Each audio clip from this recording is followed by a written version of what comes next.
आपने पिछले कुछ दिनों में ये फ्रेज तो सुना ही होगा कि we are not heading towards war, we are at war. तो आइए विचार करते हैं कुछ ऐसे ज़रूरी मुद्दों पर और कुछ ऐसी टेक्निकल जानकारियों पर जो आज की परिस्थिति में हमारे लिए समझना हमारी जिम्मेदारी है। 9 मई को हमारे आर्मी चीफ उपेंद्र द्विवेदी ने कहा कि अगर आपके शहर या गांव से आर्मी का कॉन्वॉय गुजरे तो उसका वीडियो बनाकर सोशल मीडिया पर पोस्ट ना करें। और ऐसी ही टेक्निकल और ज़रूरी जानकारियों को समझने के लिए हमने ये वीडियो बनाया है।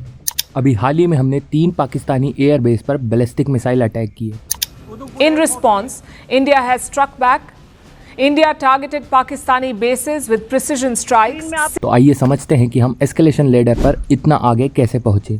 एस्केलेशन लेडर आखिर होता क्या है, बात करते हैं न्यूक्लियर ऑप्शंस की भी और साथ ही समझते हैं कि ऐसे समय पर हमारी क्या जिम्मेदारियां हैं। 22 अप्रैल को इंडिया के अनंतनाग डिस्ट्रिक्ट के पालगम एरिया में, जिसको इंडिया का स्विट्जरलैंड भी कहा जाता है, वहाँ टेररिस्ट अटैक होता है जो कि अपने तरीके का पिछले 50 सालों का सबसे बड़ा टेररिस्ट अटैक है सिविलियंस पर। इसमें तकरीबन 26 लोगों की मौत होती है और इस अटैक ने देश को झंझोड़ दिया क्योंकि पहली बार कश्मीर में टूरिस्ट पर अटैक हुआ और वो भी उनका धर्म पूछकर, और बहुत सी औरतों का सिंदूर छीन लिया गया। इस हादसे के बाद पूरे भारत में मायूसी और गुस्सा महसूस किया जा सकता था और अगले 15 दिन तक पूरा देश भारत सरकार और हमारी आर्म्ड फोर्सेस की तरफ आंखें टिकाए हुआ था। हमें पता था बदला तो होगा, मगर क्या और कब।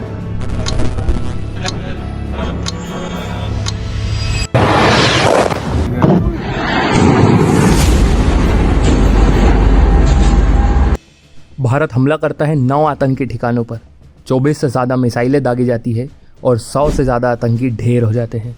इनमें से एक ट्रेनिंग कैंप हाफिज सईद का था जिसका नाम 26/11 से लेकर हर बड़े टेररिस्ट अटैक में शामिल है। और हम इस ऑनगोइंग ऑपरेशन को नाम देते हैं ऑपरेशन सिंदूर। और अगर भारत चाहता तो हम आर्मी और सिविलियंस को भी टारगेट कर सकते थे, मगर हम 2 न्यूक्लियर देशों को युद्ध में झोंकना नहीं चाहते थे। इसलिए हमने केवल टेररिस्ट ठिकानों पर अटैक किया और इसे as precise and non escalatory move बताया। मगर इसके बदले में पाकिस्तान अपनी पुरानी आदतों से बाज ना आकर पहले भारत के 16 बड़े शहरों पर, फिर 15 बड़े शहरों पर ड्रोन अटैक करने की कोशिश करता है, जिसमें ये बुरी तरह से नाकामयाब हो जाते हैं। और इसे ही हम एस्केलेशन लेडर पर ऊपर की तरफ बढ़ना कहते हैं। एस्केलेशन लेडर यानी ऐसी सीढ़ी जिसके हर कदम पर वॉर और ज़्यादा इंटेंस और ब्रूटल होती जाती है। और इसी एस्केलेशन लेडर की अंतिम सीढ़ी होती है न्यूक्लियर वॉर। तो क्या न्यूक्लियर वॉर इतनी आसान है जितनी आसानी से पाकिस्तानी मिलिट्री रोज इसका बखान कर रही थी? न्यूक्लियर इंसानों का बनाया हुआ मास डिस्ट्रक्शन का सबसे बड़ा हथियार है, यानी कि ये एक पूरी सभ्यता को ख़त्म कर सकता है। और अगर न्यूक्लियर वर्ल्ड वॉर हो जाती है तो 5 बिलियन से ज़्यादा लोग खत्म हो जाएंगे और बचे हुए अगले कुछ महीनों में भूखमरी और न्यूक्लियर फॉलआउट से मर जाएंगे।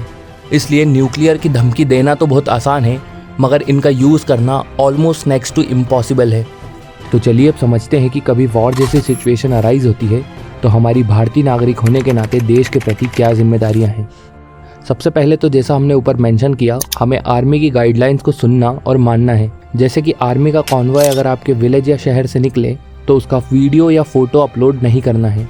इससे दुश्मन को हमारी प्रिसाइज लोकेशन और मूवमेंट का अंदाज़ा होता है और इससे हमारी अगली स्टेप पता लगाई जा सकती है। अगर आप बॉर्डर एरियाज़ में रहते हैं और अगर आपके आसपास कोई भी मिसाइल, ड्रोन या फिर किसी भी तरीके का हथियार का कोई डेब्री यानी कि उसका कोई टुकड़ा गिरता है तो उसे उठाएं ना और घर में ना रखें। इस बारे में सबसे पहले अपने नज़दीकी पुलिस स्टेशन में संपर्क करें, क्योंकि ऐसी चीज़ों से पता लगाया जा सकता है कि यह हथियार कौन सी कंट्री में बना है और इसे कैसे काउंटर किया जा सकता है। जैसे हमने गुजरात से मिले टुकड़ों से पता लगाया कि ये ड्रोन टर्की में बना था। और अब हमें सोशल मीडिया की ताकत को हार्नेस करके पाकिस्तान के प्रोपोगेंडा को एक्सपोज करना है और अपने ओपिनियन को दुनिया तक पहुंचाना है। जैसे कि पाकिस्तान का ये प्रोपोगेंडा था कि हमने उनके सिविलियंस को मारा, लेकिन हमने केवल आतंकी ठिकानों पर ही टारगेट किया था। देखिए फ़ोटोज़ जिसमें एक डेजिग्नेटेड टेररिस्ट जिसने इंडियन एयरक्राफ्ट को हाईजैक किया था, कैसे उसके जनाजे में हाई रैंकिंग मिलिट्री ऑफिसर्स और यूएस डेजिग्नेटेड टेररिस्ट सबसे आगे लाइन में खड़े हैं। और अब बस हमें इस इमेज और इस ओपिनियन को इंटरनेशनल प्लेटफॉर्म्स तक पहुंचाना है और भारत का पक्ष आगे रखना है। अगर आपको ये वीडियो अच्छी लगी हो तो इसे ज़्यादा से ज़्यादा शेयर करें एंड डू सब्सक्राइब टू विचार। जय हिंद।